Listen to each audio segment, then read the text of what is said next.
The scent of warm pancakes still lingered in the air, sweet and nostalgic, a clever camouflage for what was really coming.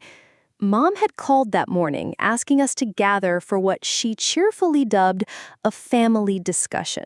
But even over the phone, her voice had that brittle edge, the kind she used when she was about to stage a full-blown emotional ambush. I sat at the old oak table, the one where I'd once drawn multiplication tables and birthday cards. The seat still creaked under my weight the same way it had when I was 12. Some things never change. And yet everything else around me had. My father, Richard Stanton, was directly across from me, wearing his signature navy polo, the one he wore to seem relaxed but still commanding. On his right, my older brother Ethan was flicking his wrist every few minutes to glance at his Rolex. He hadn't looked at me once since I walked in. He never did, unless he needed something. To Dad's left, my sister Camille examined her perfectly filed nails, like the next crisis might chip her polish. She gave me a quick glance, her eyes narrowing as though my presence offended her sense of order. "Genevieve?" Dad began, using my full name like a judge opening court. "We need to talk."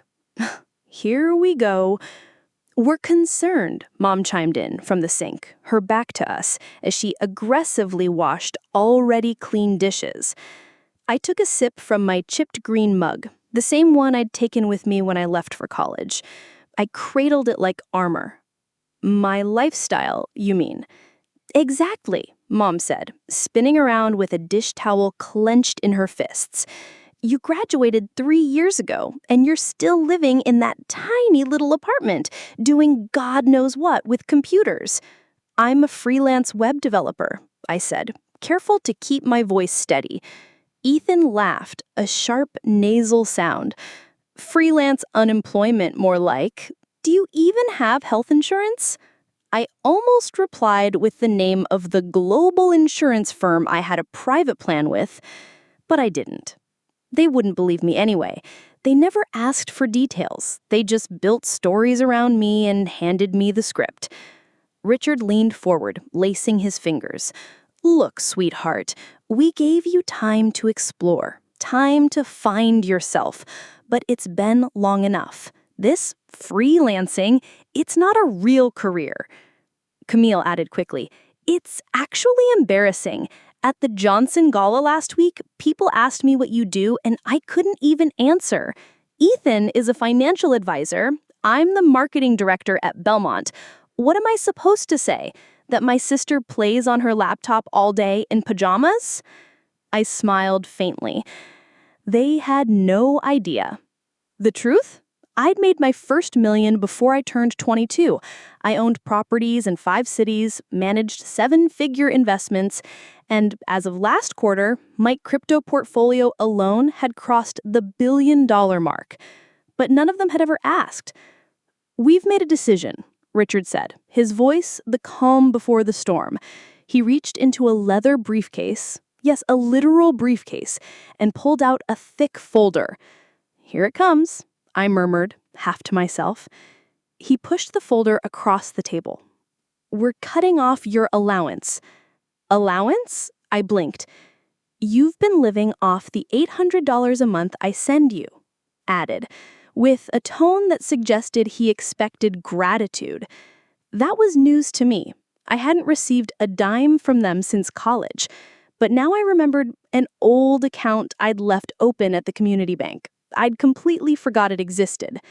Ethan grinned smugly.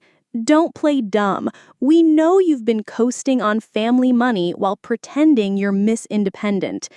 That was rich coming from a man who still used our dad's firm as his personal ATM. Camille leaned forward. "We're not doing this to be cruel.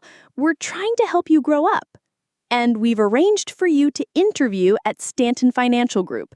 Ethan's agreed to bring you on as a junior associate. You'll start at the bottom, of course, but it's a stable job." "How generous," I said, with a straight face. "She means that," Camille snapped. "He's risking his reputation to help you. The least you can do is act grateful." I stayed quiet. I already knew Stanton Financial Group was hemorrhaging clients. I owned 2 real estate holding companies in the same business district. According to the property analytics I reviewed weekly, the firm was paying above market rent for a space in a building I'd purchased last spring, under a shell company, of course. The same building where this rescue plan would take place. No more computer hobby, Richard said firmly. It's time for a real career, something that actually builds a future. I almost laughed. If they only knew. Instead, I said, before I respond, can I ask why now? What triggered this sudden concern? Camille rolled her eyes. Because we're tired of covering for you, tired of the whispers at charity events. Last week, someone asked me if you were a yoga teacher. Mom turned toward me, drying her hands. And how are you ever going to find a suitable husband if you don't have a real job? Ethan cleared his throat and sat straighter. Also, I've been monitoring your finances. My head tilted. You what? Dad asked me to. Just to make sure you weren't in trouble, your spending patterns raised some red flags. He pulled out his phone. You've got $1,247 in your checking account. You're barely covering rent, utilities, and groceries. It's not sustainable. I nearly choked. The account he was referencing was the same forgotten one they'd been sending $800 to every month. My actual finances were split between 37 global accounts, 6 trusts, and enough crypto to fund a small nation. I live in a cheap apartment because I own the building and the penthouse. Utilities include the energy bills for my server racks. Groceries because I prefer to cook. Silence. We're just worried, Mom said. You're 25, no savings, no clear path, no husband. I opened my mouth to reply. Then, as if on cue, my phone buzzed. Caller ID, Patricia Morrison. My accountant, one of the city's top wealth managers. She handled the kind of clients who attended invitation-only hedge fund summits and signed NDAs before meetings. She only ever called on Saturdays for quarterly updates. Perfect timing. Excuse me, I said, and answered. Hi, Patricia, I've got you on speaker. Dad waved dismissively. Just make it quick. Good morning, Miss Stanton, Patricia's voice rang out, crisp and professional. I hope I'm not calling too early. I've finalized your quarterly portfolio update. Go ahead, I said, watching my family roll their eyes in unison. Well, she began, oblivious to the grenade she'd just dropped. Your crypto assets have outperformed projections. With the surge in Ethereum and the new token fund maturing, your total digital holdings now stand at $4.2 billion. Silence. Patricia kept going. Your real estate portfolio has also appreciated. With the closing of the Riverside commercial block and the uptick in rental yield across your other buildings, it's now valued at $1.8 billion. Add to that your equity in the tech funds, which passed the $2.3 billion mark this quarter, and your overall net worth is approximately $8.7 billion. For a moment, the only sound in the kitchen was the distant hum of the refrigerator. Ethan stared at the phone like it had just cursed him out in fluent Latin. Camille's hand froze midair. Dad's coffee cup trembled. Miss Stanton? Patricia asked. I'm here. I'm just reviewing the numbers with my family. The silence in the kitchen was thick, like the air had turned to stone. Patricia's voice, clear and confident, still echoed off the tile walls. Total net worth approximately $8.7 billion. Dad's coffee cup finally reached the table with a small clink. Mom's mouth moved like she was trying to form words, but couldn't find any. Camille looked like she might actually pass out. And Ethan was staring at me like I'd just grown wings and a second head. You're joking, Camille finally said, her voice a whisper. Not even a little, I replied calmly. Patricia continued, unaware or possibly very aware of the chaos she was causing. Also, congratulations on the successful acquisition of the Johnson complex. Owning the entire Riverside Business District at your age is a remarkable achievement. Your parents must be very proud. Dad blinked rapidly. Wait, the Riverside Business District? That was where Stanton Financial, Ethan's firm, rented their office suite. A small operation, 12 clients last I checked. Ethan had complained not a month ago about rising rent prices. I hadn't mentioned then that I was his landlord. Thank you, Patricia, I said smoothly. Let's schedule Monday for the lawyer meetings and restructuring plan. Yes, and I'll send over the updated offshore documents and trust ledger this afternoon. Have a lovely weekend, Miss Stanton. The call ended with a crisp click. I set my phone down gently and took another sip from my mug. The chipped ceramic clinked softly. It was still warm. The world had just exploded, but somehow my coffee was still warm. 8.7, Dad murmured. Billion, I confirmed. Mom sat down hard in the nearest chair. I don't understand. You live so simply. I live efficiently, I said, turning to her. When you can afford anything, you realize you don't need everything. Camille was shaking her head. But you drive a Civic. A 2019 Honda Civic, yes. Reliable, fuel efficient. Also, I own a Tesla Model S, a BMW i8, and a vintage Porsche 911. I just don't need to show them off to prove anything. Ethan's voice was hoarse when he finally spoke. But I've been monitoring your finances. You only have $1,200. In one checking account, I corrected, an account I forgot existed, the one you were depositing my allowance into. His face twisted. I manage 37 other accounts across multiple institutions, including 6 international banks, 3 brokerage firms, a family trust, and a crypto wallet network that's fully decentralized. Camille's mouth opened, closed, opened again. I stood slowly and walked to the refrigerator, grabbed a bottle of water, and returned. It gave them time to breathe, to process, to crumble a little more. But the apartment, Mom tried, is a penthouse I own, I said gently, bought outright. I also own the building, along with 7 others, including the one where Stanton Financial rents their office suite. Ethan looked like I'd hit him in the chest with a brick. You own my building, he croaked. Yes, and based on current market projections, I'll likely acquire the neighboring tower by year end. I've been consolidating assets in that district. Dad wiped a hand across his mouth. This is unbelievable. No, I said, my voice soft and firm. This is what happens when you assume someone is failing because they didn't follow your blueprint for success. Camille's eyes were wide with something that looked like regret. But you never told us. I looked at her carefully. Remember 2 Thanksgivings ago when I mentioned Bitcoin mining? You laughed and told me to get a real job. Last year at your birthday party, I said I was thinking of buying commercial properties. You patted my head and told me I should be thinking about marriage instead. She looked away. Ethan leaned forward, clearly trying to grasp some last thread of control. But if you're doing so well, why keep it secret? Why let us think you were struggling? Because none of you ever asked. I let that hang in the air for a moment. You built a version of me in your heads, the floundering little sister, the one who needed an allowance and saving. Every time I tried to correct that story, you dismissed it, so I stopped trying.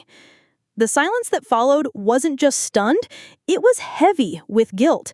Mom was crying now, quiet, broken sobs. But we're your family. I know.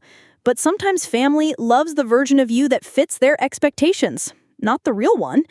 Dad leaned back, looking older than he had an hour ago. Genevieve, I don't know what to say. You could start with, I'm sorry, I said. Sorry for assuming, for judging, for planning an intervention about my failed life without bothering to learn what my life actually looks like. I walked to the kitchen counter and flipped open my laptop. The screen flickered to life, rows of dashboards, real-time asset charts, portfolio performance metrics, and global exchange data. This, I said, turning the screen toward them, is my daily routine. I review international market shifts, analyze crypto trends, manage my real estate properties, and consult with my financial teams. I also take freelance projects sometimes because I love coding, not because I need money. They leaned in, speechless. The numbers on the screen were staggering. Property earnings, stock dividends, crypto gains, consulting retainers. It looked like something out of a Fortune 100 boardroom. Wait, did you say Forbes? Camille whispered. I nodded. They've been chasing me for 6 months. I've been declining interviews, but after today, I think I might say yes. Ethan swallowed hard. Why? Why tell us now? Because you finally gave me the opportunity. They looked at me, lost in their own maze of disbelief. I leaned forward. And now that we've cleared the air, I have a proposal. Ethan raised an eyebrow. A proposal? Yes. Since we're staging interventions today, I thought I'd offer a counter-intervention. The tension crackled like a live wire. They sat there, 3 brilliant but bruised expressions staring at me. My once dismissive family, now stunned silent. And me, once the black sheep, now the one at the head of the metaphorical table, and maybe the actual one, too. I straightened my spine. You see, for years, I watched you all build your lives around control, power, status. You calculated success based on external symbols, and you thought I had none of them. Ethan opened his mouth to object, but I raised a hand. I'm not angry anymore, I said. I'm simply done pretending. I've built an empire you didn't see coming because you were too busy measuring me against a yardstick that was never mine to begin with. I let that sink in. Now, since you planned an intervention for my future, let's flip the script. I'd like to offer you one. They looked confused. I tapped the laptop again. Mom, Dad, Camille, Ethan, you're all standing on foundations that are cracking. Stanton Financial is losing its grip. Ethan, you know your firm is 3 months from defaulting on your office lease. The company you just pitched to is actually one of mine, and I declined. His face paled. Camille, I turned to her. Your influencer brand is bleeding money. You've spent more than you've earned for the past 6 months. Your manager, Holly, she's been embezzling. Quietly. But I noticed. Camille looked like she'd been slapped. I already had my lawyers compile a report. We can press charges if you'd like. Or we can clean house, restructure your brand, and put you on a trajectory that matches your talent. Her lips trembled. You'd help me? Of course, I said, softer now. I don't hate you. I just finally love myself enough to stop playing small. I turned to my parents. Mom, Dad, the house, you've refinanced it twice. The loan sharks you used are circling. That summer house you were hoping to retire to, it's not going to happen. Not without help. Mom covered her mouth, tears spilling over. Dad looked down at the table. I could buy out your debt today, quietly. No shame, no public exposure. All I ask is honesty going forward. The room was dead quiet. Not a single breath moved until Camille finally broke the silence. I don't know what to say. You don't have to say anything right now. I just want you to understand that I didn't build this fortune to throw it in your faces. I built it because I believed in myself, even when you didn't. And now that I'm here, I want to help you, not because I owe it to you, but because I choose to. Dad cleared his throat. His voice cracked when he spoke. You're incredible. That was new. You always were, Mom added, reaching for my hand. We just didn't see it. I know, but you will now. Ethan looked hollow. He can't believe I've been giving you advice, lecturing you, making fun of your civic. I smirked. Don't worry, you can keep the jokes. I'll keep the building. Even Ethan laughed. A small one, but real. I stood up, pushing my chair back slowly. So here's my real offer, I said, addressing them all. Let's start over. Not just as family, but as people who respect each other. I'll help where I can, but not as your safety net. As your partner. Your equal. Camille rose next. I don't deserve that. Maybe not. But maybe we all deserve a second chance. And just like that, something shifted. Camille crossed the room and pulled me into the first real hug I'd felt from her in years. Ethan came next, awkwardly, but with sincerity. Dad just stood, silent, walked over and put a hand on my shoulder. I'm proud of you, Genevieve. I'm sorry I didn't say it sooner. Mom was already crying again. Can we just have dinner as a family? I nodded. Let me call in a delivery. Something nice, my treat. They all laughed. Genuine, this time. I ordered sushi, the expensive kind, from a place I owned, though I didn't say that part. As we ate, the air began to soften. Laughter returned, cautious at first, then freer. Stories were told, mistakes were admitted, jokes were shared. And for the first time in a long time, I wasn't the family's failure. I was their revelation. A month later, the Forbes cover hit newsstands on a Tuesday. The billionaire nobody saw coming, how Genevieve Stanton built a quiet empire and redefined success. I didn't care what the world said. I didn't need their approval. But as I sat in my penthouse, laptop open, markets moving, wind brushing the curtains, I got a text from Camille. Camille, just landed a clean brand deal. I followed your plan. You were right. Also, I miss you. Dinner soon? Then Ethan. Ethan. We hired new leadership. The firm's stabilizing. Also, can I pay rent in cookies this month? And finally, from Mom. Mom, we're so proud, not of the money, but of your strength. Love you. I smiled.